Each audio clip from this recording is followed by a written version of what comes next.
Public TV आपकी आवाज़।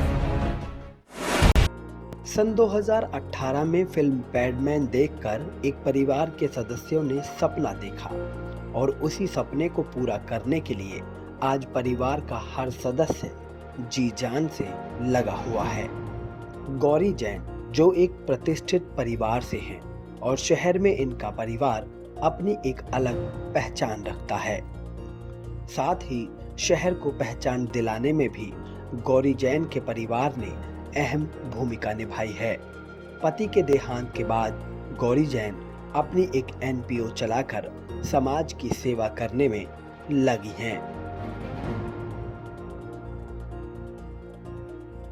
मैं हूं अंकित चौहान और आज हम एक ऐसी शख्सियत से आपको रूबरू कराने जा रहे हैं जिन्होंने न सिर्फ समाज के उन लोगों को जोड़ने का काम किया जो मुख्य धारा से वंचित थे, बल्कि उन लोगों को भी समाज की मुख्य धारा में जोड़ा है जो अपने अस्तित्व को खो चुकी थी। एक ऐसी ही महिला शख्सियत हैं गौरी जैन जी, जिन्होंने लगातार लॉकडाउन में तो काम किया ही, उससे पहले भी लगातार काम करती आ रही है। लेकिन सबसे बड़ी बात यह रही कि अब तक वो किसी पर्दे पर नहीं आ सकी।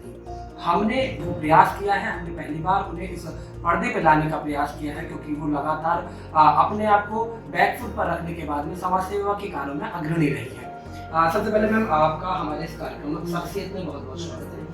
मैम सबसे पहले हम आपसे जानना चाहेंगे कि आखिरकार किस एनजीओ के तहत में आप काम कर रहे हैं और क्या आखिरकार मुकाम आप हासिल करना चाहते हैं? ये हमारी अपनी फाउंडेशन है, इसका नाम है दिव्या केयर फाउंडेशन। इसके तहत हम महिलाओं को जागरूक करने का काम कर रहे हैं। मासिक धर्म के टाइम पे जो इन्फेक्शन हो जाते हैं, उन इन्फेक्शन की वजह से महिलाएं मर तक जाती हैं, तो इसलिए उनको जागरूक करना बहुत ज़रूरी है। कि जागरूक करने का काम, दूसरे हम रोजगार देने का काम कर रहे हैं महिलाओं को। अब तक जो महिलाओं के रोजगार की बात हुई, कितनी महिलाओं को आप इससे लाभ दीजिए? देखिए, जो ये रोजगार उसका काम है, पैड्स का काम, इसमें तो हमने अभी लॉकडाउन के बाद ही 2000 से ज़्यादा महिलाओं को जोड़ा है।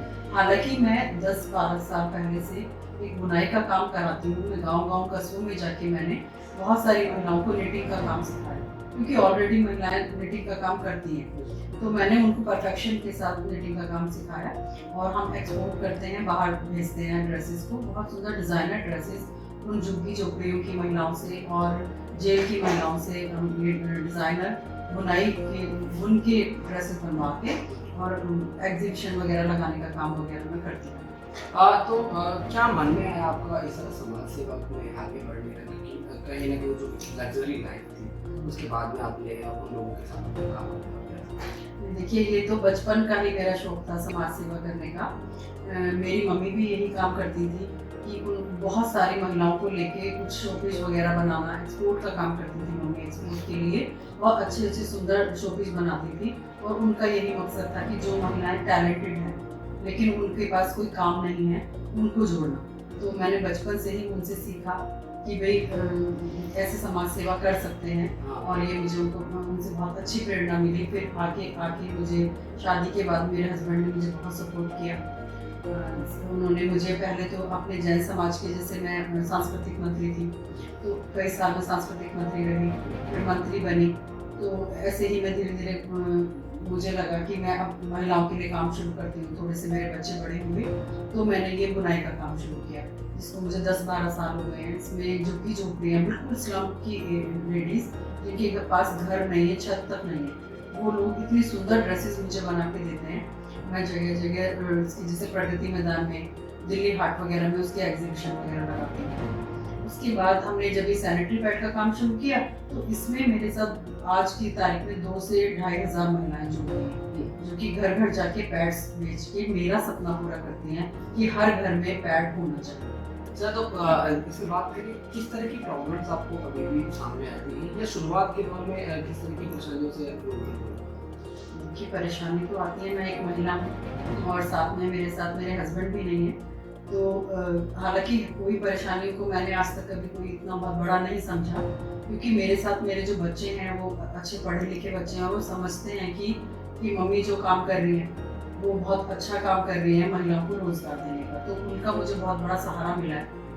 हम मिल के और बहुत सारे लोगों की हमें हेल्प मिलती है। उनकी हेल्प लेते हैं, जो हमें हेल्प देने के लिए तैयार होते हैं, जो देखते हैं कि हम लोग अच्छा काम कर रहे हैं, तो उनकी हेल्प से मैं कर लेती हूँ। दिक्कतें तो आती हैं लेकिन हम लोग सब फेस करते हैं। अच्छा, समाज सेवा, क्योंकि बहुत सारे लोग हैं जो समाज सेवा में आगे रहते हैं, करते भी हैं, लेकिन कुछ अलग आपने किया सैनिटरी पैड को आपने चुना महिलाओं के लिए काम करने का, तो हो सकता था कोई और भी रास्ते थे, लेकिन आखिरकार यही इसी रास्ते थे। असल में क्या हुआ कि हमारे सिनेमा हॉल है बीरल, जैसे कि आप जानते हैं, सिनेमा हॉल में हमारे पैडमैन फिल्म लगी थी, अक्षय कुमार की पैडमैन फिल्म है, तो उसे हमने बहुत बार देखा। मेरे हस्बैंड ने और मैंने 12 से 15 बार इस फिल्म को देखा, क्योंकि हमने क्या किया था कि 9 से 12 का शो फ्री चलाते थे हम लोग। और जो भी मुरादाबाद के आसपास के ऐसे स्कूल्स हैं जो जिनमें बहुत ही गरीब घरों के बच्चे पढ़ते हैं, जिन्होंने कभी सिनेमा हॉल की शक्ल भी नहीं देखी, उन बच्चों को हमने फ्री में शो उनके लिए चलाए, क्योंकि ये पैडमैन फिल्म लड़कियों को देखने का ये था कि ज़रूर देखनी चाहिए। उसमें असल में ये दिखाया था कि 10 से 20 हज़ार महिलाएं हर साल मेंस्ट्रुअल के टाइम पे जो इन्फेक्शन हो जाते हैं सावधानी बरतने से, उनकी वजह से मर जाते हैं। तो मेरे हस्बैंड को ये लगा कि भाई हमें इस क्षेत्र में बहुत ज़रूरी है काम करना कुछ। उन्होंने मेरी बेटी से कहा कि भाई रिसर्च करो कि कैसे मशीन होती हैं, कहाँ से मिलती हैं, कैसे बनाए जाते हैं, कितने के बिकते हैं, क्योंकि पैड पहले बहुत महंगे ही आते थे, 50 रुपए से कम के पैकेट नहीं आते थे। तो फिर हमने सस्ते पैड बनाए और ये काम शुरू किया।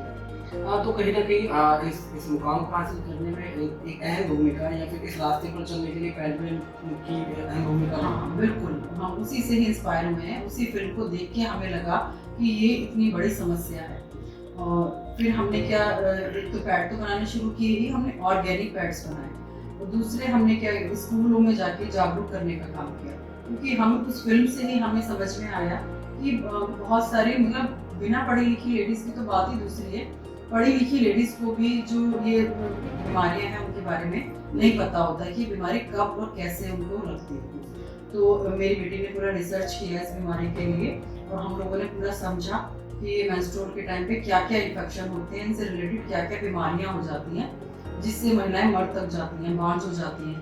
तो यानी कि बहुत गंभीर समस्या लगी हमें, तो हमने इसके ऊपर पूरा रिसर्च करके फिर जगह जगह लेडीज़ को, बच्चियों को बताने का काम शुरू किया। अच्छा, इसके अलावा बात करें कि समाज सेवा के क्षेत्र में आप लगातार काम करते हैं, अब तक किसी पर्दे पर या कहीं पर नजर क्यों नहीं है, क्या रीजन रहा? बस हम लोग अपने काम में लगे रहे कि हमें तो बस ये लगा कि समाज सेवा करनी है, इस बात पे ध्यान ही नहीं दिया। हालांकि ऐसा नहीं है, न्यूज़पेपर में आती रहती है हमारी कवरेज जब हम करते हैं, लेकिन मैंने अपनी तरफ से कभी कोई न्यूज़ नहीं भेजी, क्योंकि हमारा उद्देश्य सिर्फ समाज सेवा का था। ये नहीं कि हमें कहीं नाम करना है, कहीं छापना है, फोटो वोटो, हम कई बार तो जाते हैं करके आ जाते हैं, हम फोटो तक नहीं लेते। तो किस तरह से आखिरकार इसमें आप जो आपके जो वर्कर हैं, जो महिलाएं हैं, उनको आप रोजगार प्रोवाइड करें? इसमें जो है, ये जो हम पैड्स बना रहे हैं, क्योंकि हमारा ये उद्देश्य है कि इसको हर घर में पहुंचाना है, तो हर घर में, हर मोहल्ले में को तो मैं नहीं जानती, मेरा पूरी जो टीम है वो भी नहीं जानती, तो हम क्या करते हैं, हर एरिया की लेडीज के पास जाके सेमिनार करते हैं कि किन किन लोगों को काम की जरूरत है, उन लोगों को इकट्ठा करते हैं पहले थोड़ी सी लेडीज को, वहाँ पर हम उनको बताते हैं पैड्स के बारे में, और उनको ये कहते हैं कि इसको हर घर में पहुँचाना जरूरी है। दूसरे, आप लोगों को काम की जरूरत है तो आप लोग काम करो, और इसको हर जगह पहुंचाने का जो हमारा उद्देश्य है, और आपका भी उद्देश्य होना चाहिए, क्योंकि हमें बच्चियों की सेफ्टी के लिए उनको ये बताना ज़रूरी है कि पैड यूज़ करना बहुत ज़रूरी है। तो वो इस बहाने पैड हर घर में पहुंच जाता है, क्योंकि हर एरिया की, हर गली की ऑलमोस्ट लेडीज़ हमारे साथ जुड़ चुकी है मुरादाबाद की। हालांकि मुरादाबाद ही नहीं, बहुत सारे और भी शहर ऐसे हैं, जैसे गाजियाबाद, मेरठ, मोदी नगर और हापुड़ है, बहुत सारी ऐसी जगह। उत्तराखंड में भी हमने काम करना, हल्द्वानी में, नैनीताल में भी काम शुरुआत की है। तो बहुत सारे शहरों में हम सेमिनार कर रहे हैं और लेडीज को साथ में जोड़ते चले जा रहे हैं। अच्छा, तो क्या ये मार्केट रेट से बिल्कुल अलग है, कम है, किस तरह से? हाँ, नहीं, मार्केट रेट से बहुत कम रेट है हमारे पैड की, 25 रुपये से शुरुआत है पैकेट, और ऑर्गेनिक है। सबसे बड़ी चीज़ की वो ऑर्गेनिक है, बायोडिग्रेडेबल। जो मार्केट में पैड अवेलेबल है वो सालों कूड़े में भी सड़ते रहते हैं, वो डिकम्पोज नहीं होते। और हमारे पैड जो है वो 5-7 दिन में अगर आप पानी में भी डाल के छोड़ देंगे तो वो पूरे घुल जाएंगे उसमें। अच्छा, इस टीम को, इस मुकाम को हासिल करने में आप योगदान जो आपके साथ जो मिलकर काम करते हैं, कौन लोग हैं जिनके सहारे आप किनको साथ लेकर आप लगातार काम करते हैं? मेन तो उसमें मेरे बच्चे हैं, मेरी बेटी दीप्ति जैन और संयम जैन, जो कि पूरे मेरे साथ बिल्कुल कंधे से कंधा मिला के पहले दिन से मेरे साथ काम में लगे हुए हैं। उसके बाद हमारी टीम बहुत सारी लड़कियां हैं ऐसी जो कि एनजीओ में काम करती हैं। मतलब पढ़ने के बाद बच्चों का सपना होता है कि एनजीओ के साथ मिलके हम उनको सर्टिफिकेट देते हैं। वो हमारे साथ जागरूक अभियान में लगी हुई हैं। वो जगह जगह जाके हम उनको पूरी ट्रेनिंग देते हैं कि कैसे क्या क्या बताना है। वो ट्रेनिंग देती हैं पहले बच्चियों को कि क्या क्या बीमारियां हैं, किस किस से बचाव करना है, सब बताती हैं। और अगर वो बच्चियां या लेडीज काम करना चाहें तो वो कैसे हमारे साथ करती हैं, तो कर सकती हैं, वो उनको बताते हैं। अच्छा, क्या ये बात है कि अब मैन्युफैक्चरिंग भी आपने स्टार्ट कर दी? हाँ जी, हाँ, मैन्युफैक्चरिंग हमने शुरू में ही, सबसे पहले हमने मैन्युफैक्चरिंग की। हमने गाजियाबाद में एक यूनिट लगाई, एक हमने यहीं मुरादाबाद में यूनिट लगाई। क्या सिर्फ उसकी वजह समाज सेवा थी कि लोगों तक ये आखिरकार पहुंचा? हाँ, मेन मकसद हमारा यही था कि सस्ते पैड कराना लोगों को और ऑर्गेनिक पैड्स। जो मार्केट में बहुत सारी बड़ी बड़ी कंपनियों के भी पैड्स हैं वो केमिकल बेस्ड होते हैं, जो भी बहुत बड़ा कारण है बीमारी का। हाँ, तो अब आगे का क्या मुकाम है, क्या कहाँ आप पहुँचना चाहते हैं, क्या मुकाम हासिल करना, क्या लक्ष्य है? 2 लक्ष्य पे हम काम कर रहे हैं। तो हर घर में पैड पहुँचाएं, बिल्कुल जहाँ लेडीज पैड का नाम भी नहीं जानती, जिन्होंने कभी भी पैड यूज़ नहीं किए, वहाँ तक बिल्कुल इंटीरियर तक मैं पहुँचूँ, ये मेरा उद्देश्य है। हर घर में पैड पहुँचा सकूँ। और जो भी महिलाएं, इस टाइम तो देखिए लॉकडाउन के बाद तो बहुत ही खराब स्थितियाँ हो गई हैं, सभी के बिजनेस खराब है, नौकरियाँ छूट गई हैं, तो सभी महिलाएं चाहती हैं कि उन्हें थोड़ा बहुत कुछ काम मिले। तो वो सब लेडीज जो कि चाहे वो पढ़ी लिखी हैं या नहीं है, या फिर वो घर से नहीं निकल सकती, घर में रह के काम करना चाहती हैं, उन सभी महिलाओं को हम जोड़ते हैं। मेरा ये मेन उद्देश्य है कि मैं उन सभी महिलाओं को काम दे सकूँ, चाहे उनके पास पैसे हैं काम में लगाने के लिए या नहीं, लेकिन वो काम करना चाहती हैं तो उनको काम को मैं उनको काम देती हूँ। और 2500 के करीब महिलाएं आज मेरे साथ जुड़ चुकी हैं। ये थी हमारे साथ में गौरी जैन जी, लगातार समाज के उस वर्ग को जोड़ने का प्रयास कर रहे हैं जो कहीं ना कहीं अपने आप को वंचित समझते हैं, या फिर यूँ कहें कि कहीं ना कहीं गरीबी से वो लोग परेशान हैं, लेकिन उसके बाद में आज उन्हें अपना अस्तित्व जो बचाने का प्रयास मिल रहा है और उन्हें कोशिश की जा रही है, तो उसमें कहीं ना कहीं गौरी जैन लगातार उन लोगों के लिए काम कर रही है। वह जिस तरह का प्रयास है समझ सकते हैं कि क्योंकि 10,000 लोगों को साथ लेकर चलना उनका एक लक्ष्य है, क्योंकि अभी तक 2500 महिलाओं को साथ ले चुकी है। हालांकि आगे का जो प्रयास है वो लगातार इनका जारी रहेगा। फिलहाल आप देखते रहिए पब्लिक टीवी। पब्लिक टीवी, आपकी आवाज़।